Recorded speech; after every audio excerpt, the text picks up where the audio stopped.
Hey guys, Nozilla here. I had some questions recently coming up about the S1 shifter and the T56 gearbox combination, and I wanted to kind of take a moment and discuss this a little bit and show you guys, a little bit about how it works and gear selection and all that.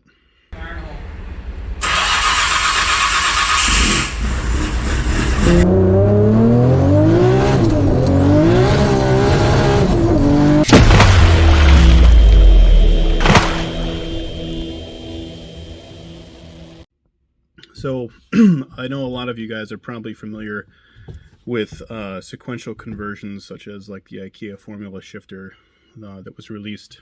I don't know exactly when, but I mean, I'm sure it's over a decade ago for the RB series of gearboxes. That was kind of like an interesting setup, and I certainly looked into it.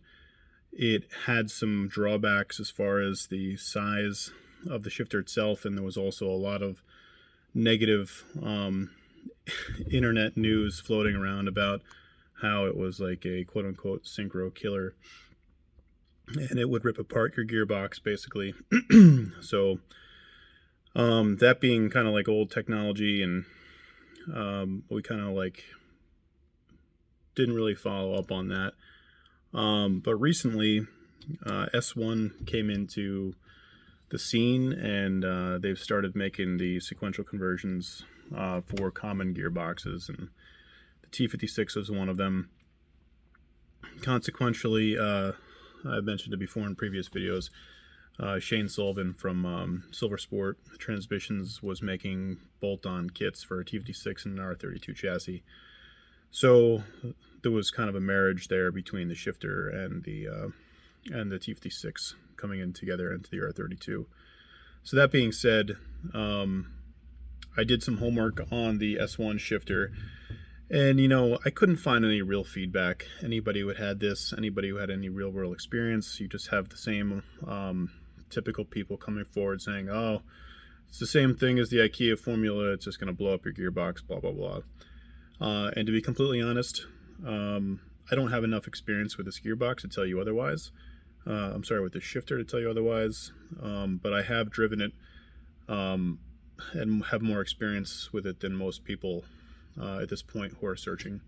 So I can provide my own input on it. I probably have about, I don't know, 1,500 miles or so on this shifter with this gearbox and this chassis, which really is nothing when it comes to terms of mileage on a gearbox. But I also haven't driven this car very hard because the engine is relatively new and we're still kind of taking it easy. But that being said, I haven't noticed any significant or anything come up at all as far as damage to the box. I can't even think of an instance that outside of user error that resulted in any kind of gear grinding whatsoever with this. And if you think about it, how it works, it doesn't really shift faster than you could shift with a traditional, H pattern shifter.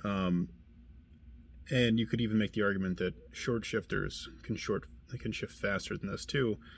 However, what this does do is it basically makes your gear shifts consistent to the point that that when you pulled back, you're going to get the next gear no matter what. There's no searching for the gear or accidentally misshifting and downshifting 3 gears when you're meant to, upshift. So it takes a lot of that out of the equation, and that's primarily why I got it, and I think it's probably why most people enjoy the sequential systems. And obviously they have their place in racing. They can be difficult to drive on the street, and I shit you not, this setup certainly took quite some time to get used to. And now that I have gotten used to it, it's second nature. But it is certainly a learning curve for sure. So going back to the shifter itself, I'll continually report back for the little amount of time that I'm going to have this back in the car. In case you guys haven't heard yet, I do have a Samsonov sequential on order from FurComp. USA. This shifter kind of was like an entrance drug, and being able to shift sequentially really just made me kind of just second guess the choice of gearbox, and I was just like, you know what, I'm just going to do this. I'm going to do the sequential box, and we're going to have full, you know, dog engagement, 6-speed close ratio. We're going to do the flat foot shifting. We're going to do the automatic, you know, rev ups on downshifts with the drive-by-wire setup, the load sensor and all that, and gear indicators on the dash. And so, that being said, though, I mean, I have 0 complaints about this S1 shifter with the T56. I'm assuming it's going to be very similar, the same for a CD009. And I mean, besides the fact that it is expensive, I've got nothing bad to say about it. I wish that I could spend some more time with this and give it a, you know, proper evaluation over maybe like a year or two, but unfortunately it's just not in the cards with the way that we're going with the dog box now. So I'm going to turn the camera around a little bit and put this on widescreen, and I'll give you guys kind of like a quick tutorial slash walkthrough of how this works. I'm just going to turn my ignition on too for the time being, because I do have gear selection set up with the Haltech and the IC7. So you can see right now it's in neutral. One of the issues I did find with wiring this thing up for the Haltech is the ability to select reverse, because the way that it works is reverse is essentially the same position as first gear as far as the as far as the potentiometer is concerned. So it reads the same resistance, you know, the same ohm rating as it would be in first or reverse. So I was unable to wire that up, and you can, as you can see, as we go into first, you see it changed to 1. I'll go back into neutral, and now this is reverse, as you can see on the S1 indicator here, and the IC7 is still 1. Now I'm sure that there's probably a creative way that we can get around that. I just haven't gotten to it yet. So anyways, that being said, here's the S1 shifter. This is sitting in an R32 chassis. I do have, let's see, move that out of the way. I, you know, had to cut out a significant portion of material out of the center here in order to get this big bulky shifter up into place. It also requires, you know, a little skill in installation. It has to be fitted correctly and has to be fine-tuned and get into the exact position so that it can, you know, maneuver through all the gears without any issues. Once you have that in place, there's actually a locking bar underneath here that keeps the shifter in place so it can't vibrate or move out of position. So besides having to cut into the chassis here to open this up to fit this whole thing, there really wasn't any other modifications. Obviously you can't, oh, you could run a shift boot, I guess. I mean, it's not really that tall compared to like an IKEA formula. But I just kind of did something cool, and I had some scrap carbon fiber, so, you know, we cut out a little surround for it. And I put some, you know, sound deadening material in here to keep, you know, the sound down from the gearbox and keep shit from flying up. This comes with a different knob, an S1 knob, which are very nice. I found them to be a little bit on the lighter side. So I did buy this freaking ridiculous GK Tech long, heavy, you know, weighted knob, and this definitely aids in the shift experience a bit. I would definitely suggest something like that, although the S1 is fine.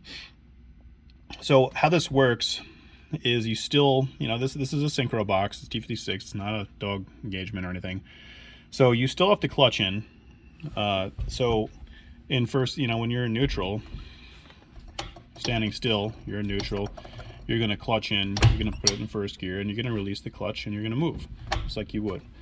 And you're going to have to clutch in continually through every gear like you would if you were driving an H pattern. The only difference is that you're going to pull this thing back every time you select a gear.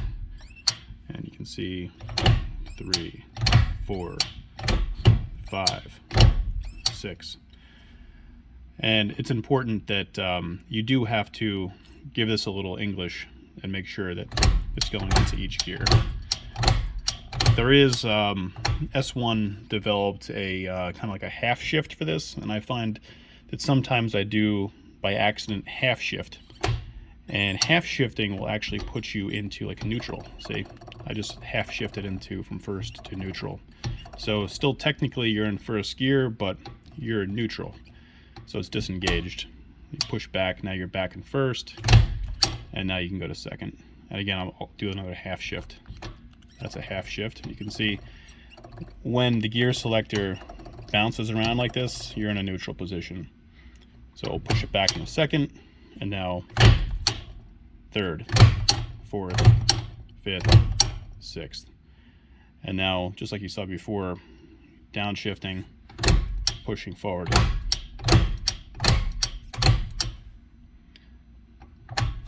Back into neutral, and you can see we're bobbing around back in neutral.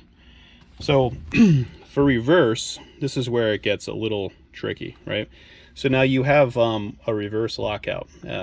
So this keeps you from being able to physically take it into reverse. So I'm still 1, 2, back to 1, go to neutral. This is where it becomes very helpful if you don't have a gear indicator. You know, for the IC7, it's nice to have this additional gauge that S1 sells. They provide a gear position sensor and a gauge that goes with it, and this kind of helps you when you're learning what the hell gear you're in, because when it comes down to like first and reverse, it can get confusing, as I just mentioned. So right now we're neutral. The reverse lever is in the up position, which means that if I pull it back, I'm going to get first. Now if I put the reverse lever in the down position, that means I've unlocked reverse. So now if I pull back on this lever, I'm going to get reverse. And you can see you got the R there. Now if you're in reverse, you can't pull it back any further. There's no more gears to go to. So you got to push it back up, kind of like you're downshifting to get back into neutral. So now you're back in neutral. And now you're ready to go forward again. You pull up on the lockout lever.